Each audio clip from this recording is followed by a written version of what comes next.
Masyarakat Portugal was-was harus menjalani pemilu di tengah pandemi COVID-19. Pemilu presiden yang diselenggarakan pada Minggu 24 Januari 2021 ini pun diprediksi bisa menurunkan jumlah masyarakat yang memberikan suara mereka.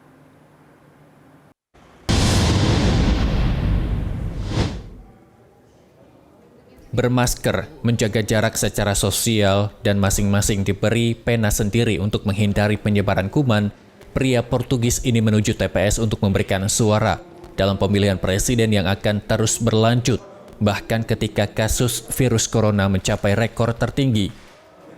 Di paroki Santo Antonio, Lisbon, pemilihan awal mengantre saat pemungutan suara dibuka, dipandu oleh stiker merah di tanah yang menandai jarak 2 meter di antara mereka.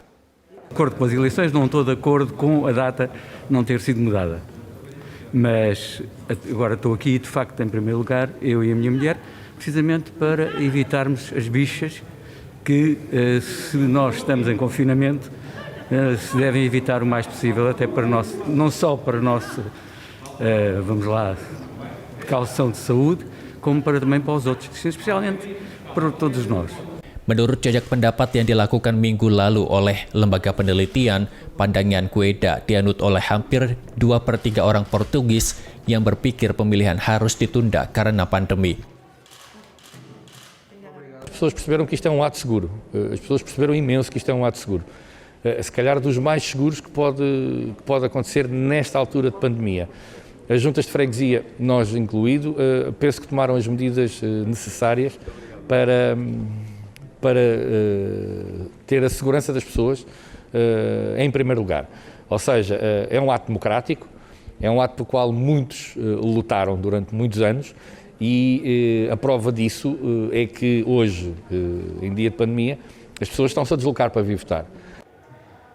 Lembaga survei memperkirakan rekor golput 60 hingga 70%, sebagian karena ratusan ribu pemilih berada di karantina.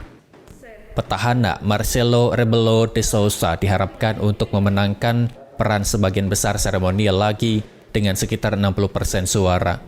Namun Ketua Paroki Santo Antonio, Vasco Morgado, mengatakan Dewan telah mengambil semua tindakan pencegahan dalam kasus parokinya, termasuk bahkan ambulans di pintu jika terjadi keadaan darurat.